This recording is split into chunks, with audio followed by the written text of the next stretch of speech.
Kota Probolinggo. Alhamdulillah dalam kesempatan siang hari ini kita bisa berkumpul bersama kepada rekan-rekan media menanggapi adanya dinamika pemerintahan di Kota Probolinggo yang perlu ada respon dari pemerintah. Yang mana tadi dari DPRD sudah melayangkan surat hasil rekomendasi. Dengan berjalannya waktu ada dinamika-dinamika yang begitu luar biasa yang harus direspon secara cepat dan sigap oleh pemerintah, bahwasanya ada surat kepada Presiden, ya, ini surat ini yang disampaikan, dan saya sangat berterima kasih dengan adanya surat ini. Saya sangat berterima kasih kepada sahabat-sahabat saya LSM ini, ya, dari Lira, dari Ketua LSM Pemantau Kinerja Aparatur Negara Indonesia, dari Ketua LSM kita NKRI, dari Ketua LSM Pascal, dari Ketua LSM GMBK. Ini saya baca tulisannya ya, perkara nama saya nggak tahu. Ketua LSM Merah Putih, Ketua LSM Prosewe, Ketua Lembaga Perlindungan Konsumen yang ditandatangani semua ini. Saya sangat berterima kasih dan saya mengajak untuk membongkar bersama adanya di surat ini adanya kegiatan yang melanggar hukum, yang mana adanya pembayaran 30-50 juta untuk bisa bekerja di RSUD. Ini hal yang penting, hal yang serius yang harus kita tanggapi. Mereka yang mampu baru bisa bekerja. Bayangkan orang-orang yang butuh pekerjaan yang tidak mampu, mereka tidak bisa bekerja karena tidak mampu membayar. Hal ini tidak dibenarkan. Tentunya saya tidak ingin itu terjadi di pemerintahan saya.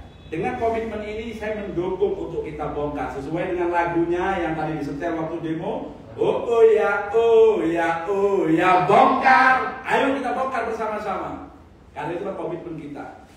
Apabila ada ASN ataupun siapa di lingkungan pemerintah Kota Probolinggo melakukan hal yang melanggar hukum, pasti akan ada sanksi dari saya.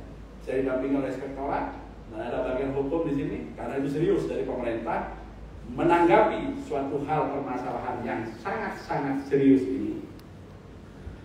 Oleh karena itu, titik persoalan yang harus kita sikapi asal-muasalnya ini yang tidak benar, yang harus betul-betul menjadikan keseriusan dari pemerintah untuk membongkar. Jadi saya meminta kepada para APH yang sudah mendapatkan tembusan semuanya, dari kepolisian, kejaksaan, semua sudah menerima tembusan semuanya. Usut tuntas persoalan yang dilaporkan oleh sahabat-sahabat saya ini sangat luar biasa. Saya yakin mereka mempunyai dokumennya semuanya. Tidak mungkin dia asal-asalan tulis tanpa ada dokumen yang dia miliki. Di sini juga nama-namanya dari orang-orang yang disebutkan di atas, ada juga KTP-nya lengkap semua. Ini luar biasa, sangat membantu. Saya atas nama pemerintah mengapresiasi kepada teman-teman LSM yang tadi sudah saya sebut satu persatu namanya. Lanjutkan, kita bongkar bersama praktek-praktek yang tidak benar di wilayah Kota Probolinggo ini. Jangan sampai kita kendor, jangan sampai kita tidak meneruskan perjuangan ini. Saya mendukung membuka pintu bersama-sama untuk melangkah, membuka suatu hal yang terjadi yang tidak patut terjadi di pemerintahan Kota Probolinggo khususnya. Saya tadi datang di kegiatan demo karena saya bilang, begitu ada kegiatan-kegiatan asal ada saya akan datang. Saya menghargai, saya harus menghargai, dan saya berusaha untuk bertanya kepada anak-anak yang kerja di RSUD itu, benar atau tidak. Tidak ada kesempatan untuk saya mendapatkan penjelasan itu, sehingga saya menunggu sampai selesai. Tapi dengan adanya ini, saya sudah yakin bahwasanya mereka sudah mendapatkan saksi dan bukti sahabat-sahabat saya LSM ini. Sekali lagi terima kasih. Ayo bersama-sama kita buktikan adanya praktek pembayaran 30-50 juta itu. Karena kita ingin kita buka semuanya. Untuk merespon itu semua, kami sudah menerima surat dari DPRD ya dari DPRD kita terima. Memang yang perlu kita respon, yang mana dari DPRD juga memberikan surat adanya rekomendasi dari Komisi 3 dan berkembangnya waktu ada rekomendasi tambahan, jadi ada 2 rekomendasi yang diberikan oleh DPR karena melihat berkembangnya dinamika. Yang awal ini ada rekomendasi yang dari Komisi 3, yang selanjutnya rekomendasi tentang adanya persoalan yang sangat serius yang harus kita utamakan dalam mengusut semua hal ini. Dengan adanya rekrutmen tenaga kerja membayar 30-50. Menindaklanjuti rekomendasi-rekomendasi dari DPR ini, mana yang paling prioritas harus kita bongkar, harus kita keluarkan. Maka dari itu, saya bersurat kepada DPRD Kota Probolinggo untuk segera membentuk pansus. Anggota Dewan yang terhormat, mari kita bersama-sama bergandengan tangan untuk membongkar praktek-praktek yang tidak benar. Apabila itu terjadi, dan apabila tidak terjadi, mari kita sampaikan secara tegas dan jelas kepada sahabat-sahabat kita bahwasanya itu tidak terjadi. Kalau terjadi, mari kita bongkar. Bentuk pansus, usut tuntas, ungkap siapapun yang terlibat. Itulah bentuk komitmen yang harus saya sampaikan. Maka dari itu, saya berharap kepada semua masyarakat Kota Probolinggo yang menyaksikan live medsos pemerintah Kota Probolinggo, apabila Anda merasa jadi korban, silahkan laporkan kepada LSM yang tadi yang punya komitmen untuk membongkar itu semuanya. Dan apabila Anda ingin langsung ke saya, sampaikan kepada saya, informasikan di Instagram saya ataupun di FB saya akan undang Anda untuk menceritakan bagaimana kronologi yang terjadi. Karena tidak boleh kita mendolimi orang lain dalam hal kesusahan, orang yang membutuhkan pekerjaan tapi diberatkan dengan adanya membayar dan lain-lainnya. Mudah-mudahan itu menjadi komitmen pemerintah Kota Probolinggo. Mari kita bersama warga Kota Probolinggo untuk memantau dan melihat adanya komitmen dari pemerintah ini untuk membongkar apa yang sudah ditulis oleh sahabat-sahabat saya. Saya sampaikan terima kasih kepada teman-teman saya, luar biasa. Tanpa kebersamaan mustahil kita bisa melakukan suatu hal yang terbaik. Itu yang bisa saya sampaikan dalam statement awal. Kita buka sesi tanya jawab kepada teman-teman media yang hadir di sini. Ayo kita tanya jawab. Saya kira itu. Monggo dari teman media, Jatimno. Maju depan sini.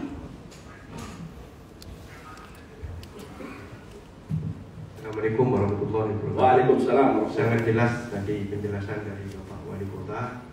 Cuma yang jadi pertanyaan saya itu terkait tahun berapa ini?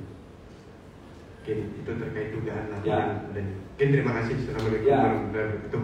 Jadi mengenai tahun berapa yang terjadi, insya Allah dari teman-teman LSM ini yang mengetahui. Karena mereka tidak mungkin serta-merta menulis seperti ini tanpa mengetahui nama, kejadiannya di mana, siapa yang menerima, di mana. Insya Allah teman-teman LSM yang tahu. Karena ini tertulis resmi, dikirim ke Presiden, tidak main-main ini.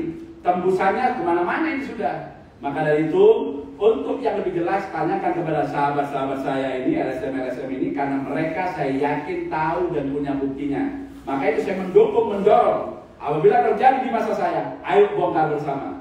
Itu yang paling penting. Monggo yang lainnya. Ya. Jadi satu. Ya. Kapan akan dibuat? Pansus tergantung Dewan. Yang penting saya meminta kepada Dewan bersurat, itu bentuk komitmen saya. Saya bersurat untuk Dewan supaya membentuk pansus untuk membuka secara terang benderang apa yang menjadi dinamika di pemerintahan sekarang ini. Saya kira itu. Ayo. Habis ini. Saya Rufik dari Detik.com dan Transmedia. Ya. Untuk status yang diberhentikan, itu statusnya sebagai PTT atau pegawai lain yang tidak tercatat. Nah, ya. Terus untuk wali kota sendiri akan melaporkan kasus ini, siapa pelapornya? Ya. Ya, terima kasih. Jadi begini, mengenai terjadinya tidak diperpanjangnya kontrak. Jadi perlu saya sampaikan, di dalam Perwali nomor 10 2014 khusus yang mengatur di lingkungan RSUD, karena RSUD ini sudah BLUD, Semua tenaga kerja di sana yang kontrak itu setiap tahun diperpanjang. Sehingga yang tahun sekarang itu sudah habis kontraknya sehingga tidak diperpanjang. Di dalam situ ada klausul-klausul yang menjelaskan. Nanti mungkin akan dijelaskan dari bagian hukum, tapi yang paling benar yang harus saya sampaikan, mereka dikontrak setiap tahun ada pembaharuan sehingga tidak ada istilah PHK. Ya, saya kira itu. Untuk yang melaporkan tadi, saya kira dari teman-teman ini sudah kirim kemana-mana. Ya, mereka yang melaporkan luar biasa. Saya mendukung atas pemerintah dengan adanya inspektorat bagian hukum, kita akan dorong, kita akan buka, tidak akan kita halang-halangi untuk membongkar adanya praktek pekerjaan di rumah sakit ini, yang dilaporkan rumah sakit ini. Saya kira itu. Terus peristiwa seperti ini membayar itu tidak hanya terjadi di rumah sakit.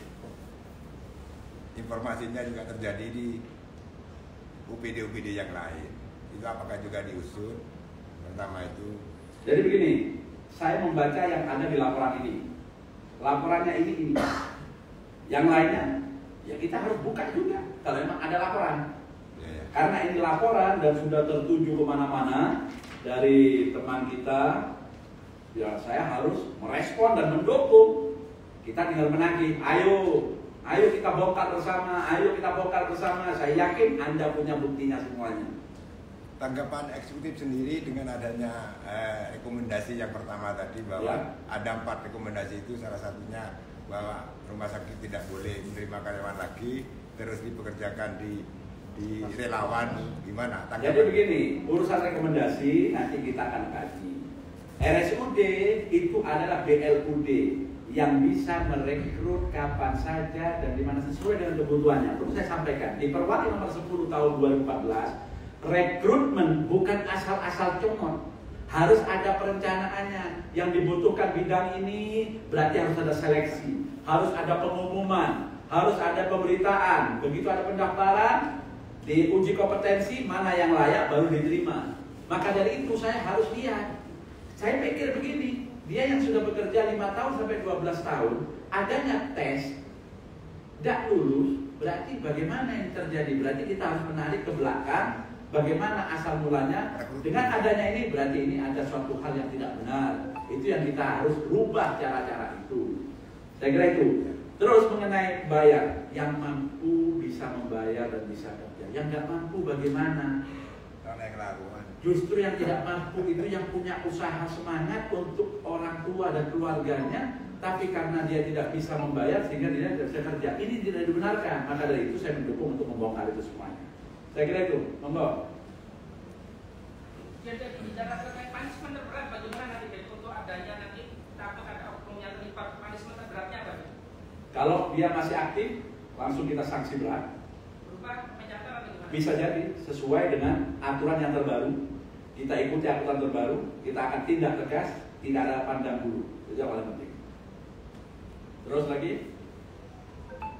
Padahal intinya sama sebenarnya, jadi lanjut saja. Oke. Dari lainnya, sudah ya.